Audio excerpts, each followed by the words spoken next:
Mason Hill, welcome to Linea Rock. Hello, welcome. Thank you so much for having us. Hey guys. Hello guys. So we have Scott, the singer, we have Matt, the bass player, and we have James, the lead guitarist. Welcome, guys. Okay, so Scottish band formed in 2013. You had an EP in 2014, and now finally we have the debut album, Against the Wall, some way self-produced and already released since March 5th, 2021. Let's start from the name of the band, which is, an important calling card, which sticks with you, through all your career, and something that you are able to choose. Yours in particular, I did my research. Mason Hill is a place in Virginia. It's a summit in the New York State area. It's a social reformer from New Zealand and a famous American geologist expert in earthquakes. How did you choose Mason Hill? What's the origin, of your choice? What's the reason? It has to be the famous geologist, doesn't it? If we're picking from that list, yeah, we're big fans of that famous geologist. Okay, so that's your answer. Well, the true story is not as fancy as that. We didn't even realize half of those things, by the way. So thanks for that. You're educating us here. But me and Scott were in a bar in Glasgow called Solid Rock, and we got fed up of trying to think of a name. So we were just so fed up of trying to think of all these things. I kept making up really terrible band names. Scott was polite, but they were bad. So one night, Scott, I think you sort of took it into your own hands. Yes, we had a few too many drinks in the pub. Okay. And we were quite desperate. I can't remember why. I think we had a show. Or something, and we were like, no, we need to get this right. Or no, we were recording. We were recording for the first time, and we were going to release something. And there was a magazine, and we had a drink, and we just said to ourselves, we're going to choose a name out of this magazine. We're just going to put all our cards in. We flicked, I can't remember if we just flicked it open or if we flicked a couple, but we got to this page, and on one side, there was an article from a Dr. Mason. I can't remember what he was talking about. Okay. I wasn't interested. His name was just Dr. Mason, very big. And on the next one was some advert for a hill. And it was saying these hills or something like that. But the way it was advertised was just Dr. Mason Hill. Okay. So we just cut the doctor off. and then you had the name. Okay. That's it. Your first Vibrant EP was released in 2014, and it took actually 7 years to release the debut album with a crowdfunding. Meanwhile, what happened? Was it a long way by your choice or others' choice? Well, what it was is at the time in our lives, we were about to go down a certain route, and we made the steps for that route in terms of, record labels and stuff like that. And we realised quite quickly that it wasn't the way for us, almost a mistake, if you would say. So that presented the options that we had to find what was the right path for us. We were going into the wrong demographic. We were going into just the wrong area that we felt our songwriting was going. So we thankfully realised this through some of the songs that James had brought up around that sort of time, and we decided, no, we need to get back into the drawing board, figure out what bands we are, figure out our genre, figure out what is our best qualities, and try to promote them as much as we can. And we'd done the crowdfund, as you say, which was a massive, massive success. We hit the target in the weekends that it came out. And that from that moment, it showed us that we'd made the right choices in terms of the genre choice or the type of music that was just more us. And here we are. It took longer because of COVID again. Obviously, it should have come out last year, but we were ready about that sort of time. And it's been one hell of a journey. But the guys will agree with me that we would do it all over again to have the same outcome. Yeah, definitely. I mean, yeah, the songs have had like such a long lasting journey with us and a brilliant impact on where we started as a band and where we are now. So, as much as we would have loved to have been able to have albums out earlier on, because who knows what that would mean, what people might have discovered us earlier. What wouldn't have been here with us now is the album that we've eventually ended up with. So the time that it has taken to make it has been long, but I think it's been super rewarding, and I think we're all super, super proud of what it's became, and we wouldn't change any of it. Okay, first of all, let's hope that for the second album, we don't have to wait like another 5 years, okay? But, okay, so the album is called Against the Wall, like one of the songs and the video that we saw. A fitting title for these times. But since you started to compose before actually COVID and this strange situation, what does this wall represent to you? And also the cover, with a cross mouth emoji. Is it that we saw also you have masks like that in the video? Is it part of a message that you want to deliver? I think that the wall, funnily enough, it kind of chose itself the album title. Yeah. Obviously, we had multiple hurdles before we got to the release of the album. And long before COVID hit, we had decided Against the Wall was the title of the album. Because of the hurdles we'd overcome, we have been against the wall in making this album for the past 5 years at the time. So it was the obvious choice. It's figurative, anyone could be up against the wall in any situation in their life, and you're not always able to talk about what's causing those issues. So the cross mouth again became a really obvious image for us. So I think it's become quite engaging to our fans. It really resonates with us, and I think it also really resonates with our fans. If anyone's having troubles in their life, they're against the wall, and there's lots of people that aren't able to talk about it the way they might want to, as candidly as they would. So I think it's quite a powerful message with such a simple image, personally. Yeah. James, you want to add something? Or yeah. Yeah, I mean, okay. Matthew, well, that was very well done. I mean, he is spot on. It was like these maskless figures, who were like keeping you down, and as Matt says, the album artwork just it completely wrote itself and was one of the sort of easiest parts, and Matthew was a big influence in that. Yeah, spot on. Okay, and about the masks, who came out with the idea of that kind of image that you put on the cover? Who of you came with the idea? Was that Matthew? I don't remember. I saw there was the actual video or the thing in general, the masks in general, or the video in general. The mask, the cover, everything, with that emoji. Who came up with that idea? Which is also on the bass drum now. Yeah. Scott was actually the first to mention keeping a simple image emoji. I remember you mentioning using emoji. And we went through a lot of not as interesting or cool images as this. I'm sure we could find some rather embarrassing hand drawings that we all done before choosing this guy behind me. But the whole band really worked on the image with our graphic designer, Michael Bruce. And once we seen this, we all jumped at it straight away. The titles of the songs, of the new songs, also feel, a bit like the mirror of these times, even if, you told us that you've been composing the songs through the years.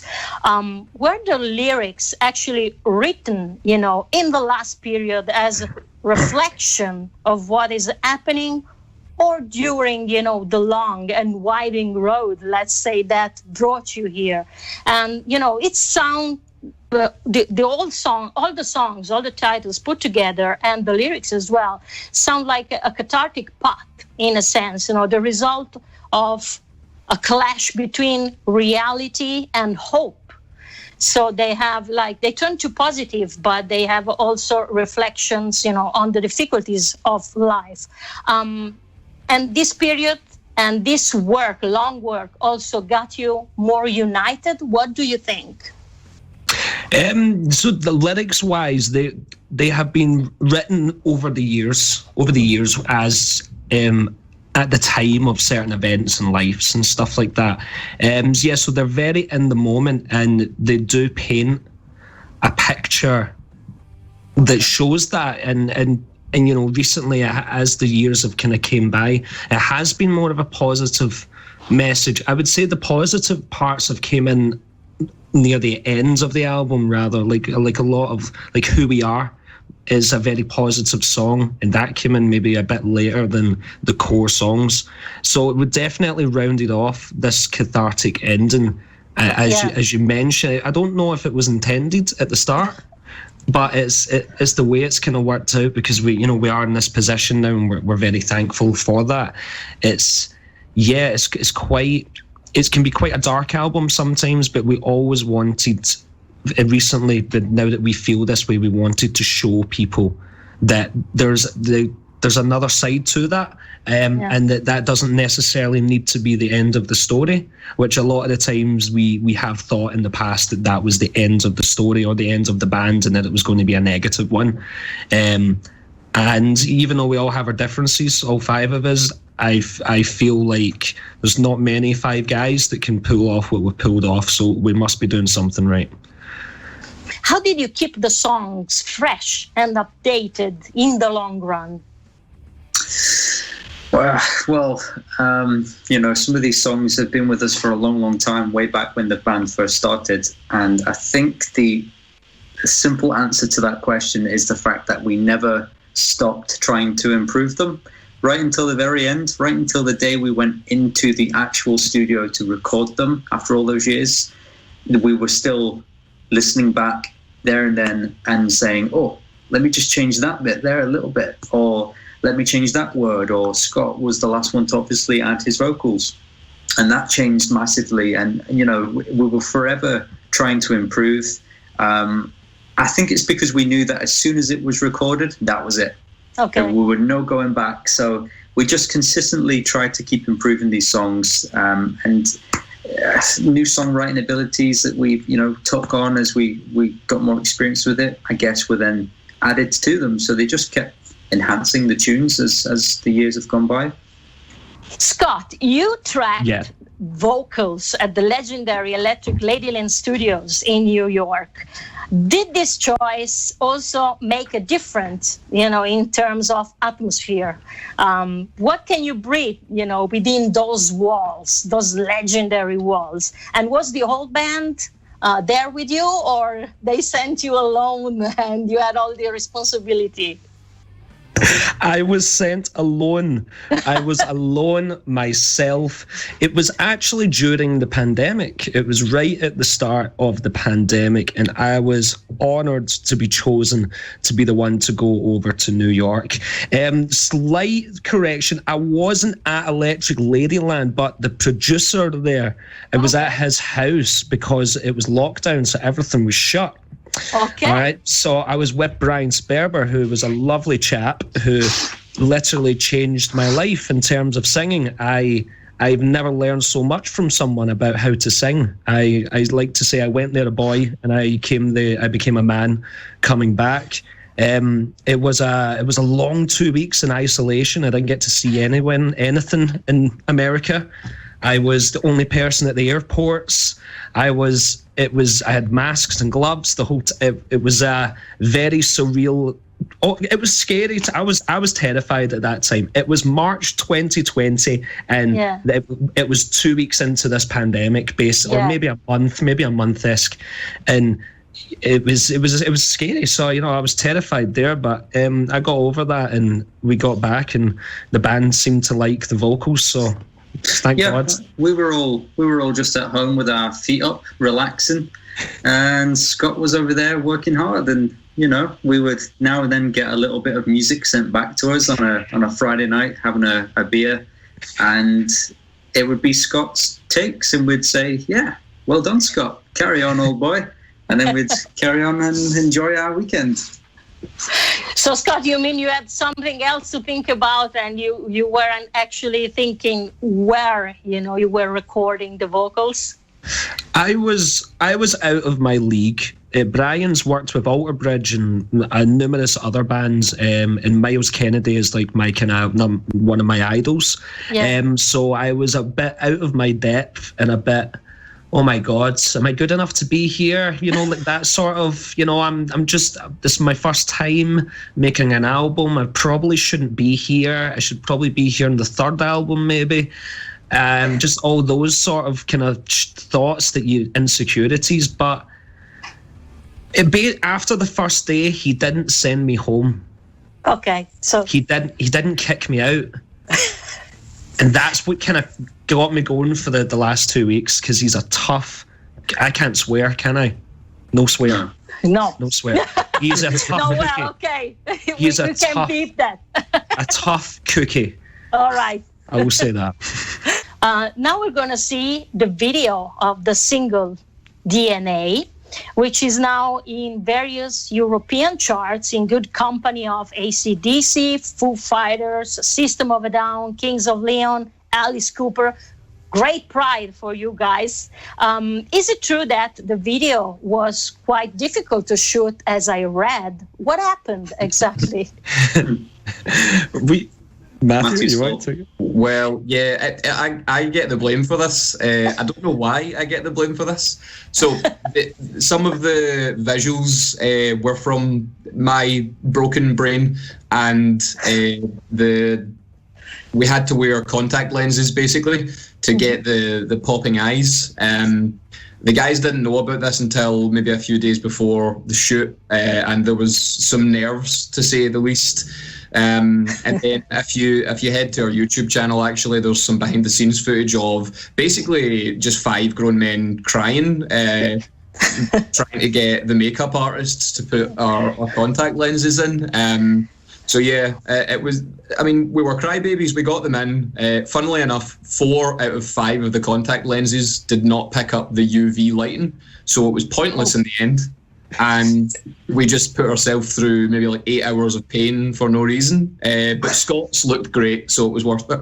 Yeah, it was horrible. It took around 40 minutes or something to get them in, and the bands you couldn't even see them on the camera, so it was pointless. But Scott's did work, so we'll take that. Classic hard and heavy sound, but with meticulous and various atmospheres of modern rock.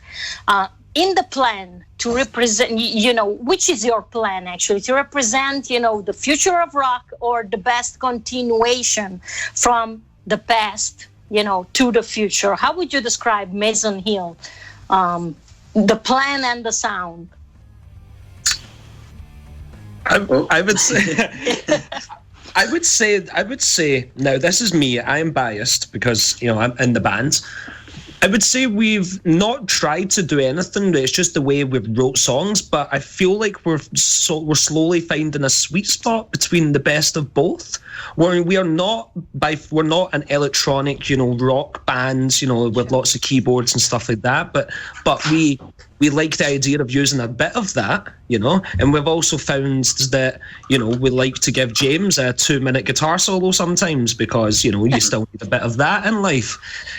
So I feel like naturally, and the guys can disagree or agree, that we're starting to find a sweet spot, I think, between trying to take, rock further in the future with the best bits of the past.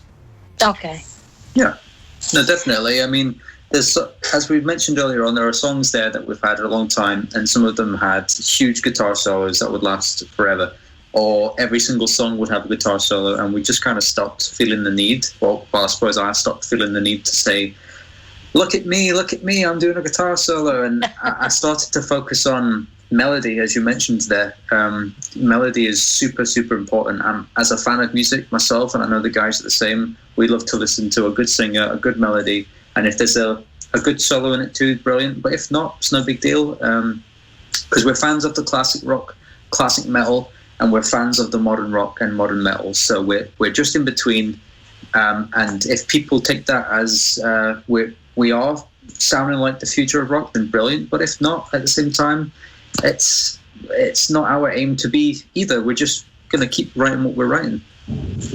You formed a band at school. If you had to name some main influences, to give precise and deliberate coordinates to those who are now approaching Mezzanil, what names would you give from your point of view? And are those the same names which inspired you in those school days? I mean, you made it as you wanted it to be?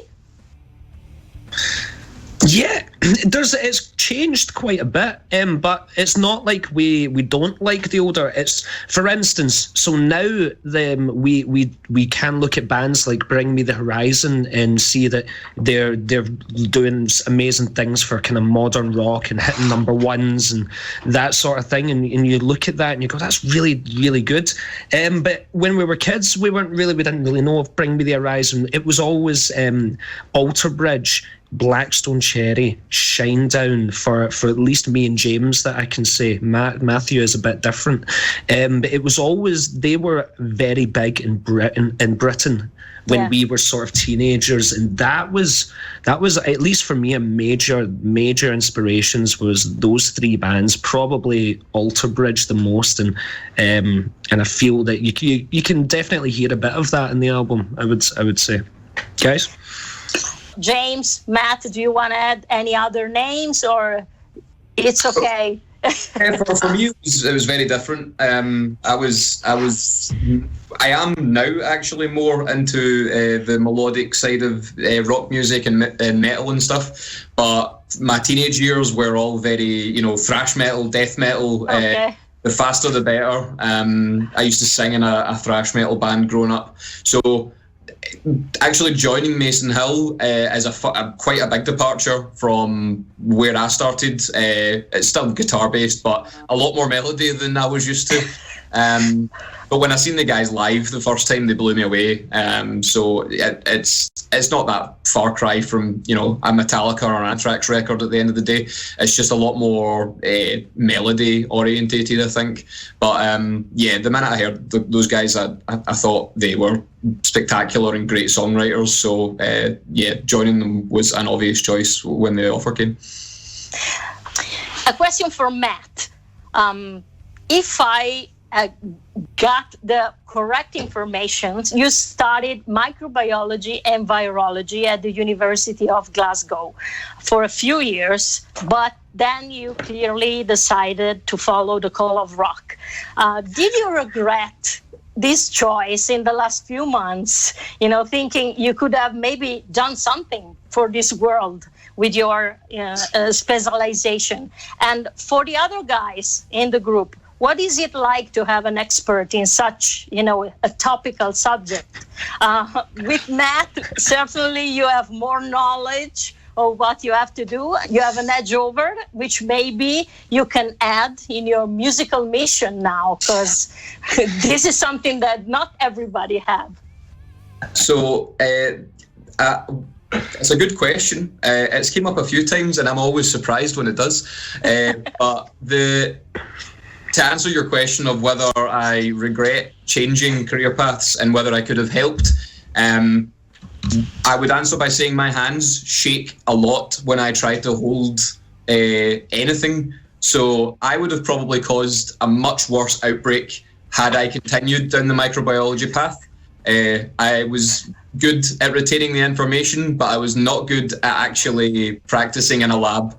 I was very bad with my lab procedures. I genuinely think I would have made this pandemic 1,000 times worse had I been in a lab working. But I'm sure the guys will have some nice cheeky responses about well, I mean, with all those debates, every time we have these fights about microorganisms in the van at gigs, Matthew comes in with that knowledge every time, and he shoots us down. It happens more than you think. Matthew is known in the bands for just coming out with some random stuff, like complete random facts that usually Craig, the drummer, doesn't believe, and then Matthew has to Google it and just shows him it and then proves him wrong. But yeah, no, Matthew has come out with some weird stuff. Okay. You are famous for your explosive, high-energy performances. The current vehicle, is the live streaming, which you just did for the launch of the new record, and you did it from home. How difficult was to express, all your intensity in that different way? And which is your stage gasoline?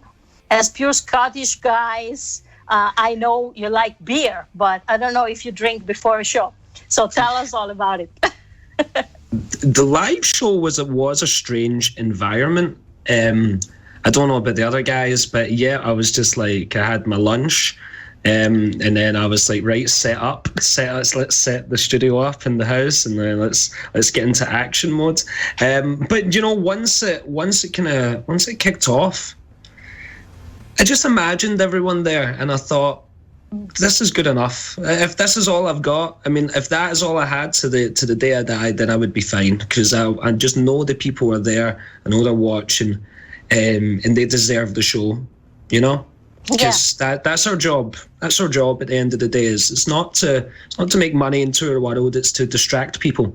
It's to be the source of, is to be that source of happiness, be that distraction from whatever's in your life, and channel it into good stuff like music and that. So, those things come to your mind, and you get over your own sort of insecurities, and you do what's right, I said about your YouTube channel and, the covers and, the new live streaming. But to close the show, I chose a version of Out of Reach from 2016, so a real concert one, which is amazing version, by the way. But the question is, you planned a Brit tour starting from September 2021 already, with a good dose of optimism, let's say. Yeah. Will you add even, more dates in Europe and Italy as well, or you want to keep it slow, and just plan the British dates for now? Well, the UK tour has been the first thing to come, but because it's been a long time coming for us to actually do that. There's a lot of fans here waiting for us to do that, and we've only just really started to get played in Europe, in like Germany and France, Sweden and Italy now, which is fantastic. So as soon as COVID kind of goes away and we're a little bit more certain on where and when we can go to places, I think that's when we'll truly just start to hammer it out, and we'll be aiming to get everywhere in Europe, as many places as possible. We'd absolutely love to come over to Italy, because it's a lovely country. I've been there myself and I absolutely loved it. So to be there with the guys gigging would just be an absolute dream. So yeah, with every intention to come over as soon as we possibly can. And America as well? Well, it might be a bit more difficult because it's so far away, so we'll need to, hopefully a band might pick us up and take us or something, but we'll see. Of course the dream is to go worldwide. The dream is to go as many places as possible, but at least you guys aren't too far away from us, so definitely Italy. Okay. Scott, Matt and James, thanks guys for being with us at Linea Rock. Thank you so much. Thank you so much for having us. Hope to see you soon in Italy. And so, as a good hope, let's watch this version of Out of Reach live on stage from 2016. Thanks, guys. And thank you so much. Compliments for the record. Ciao. Ciao. Ciao.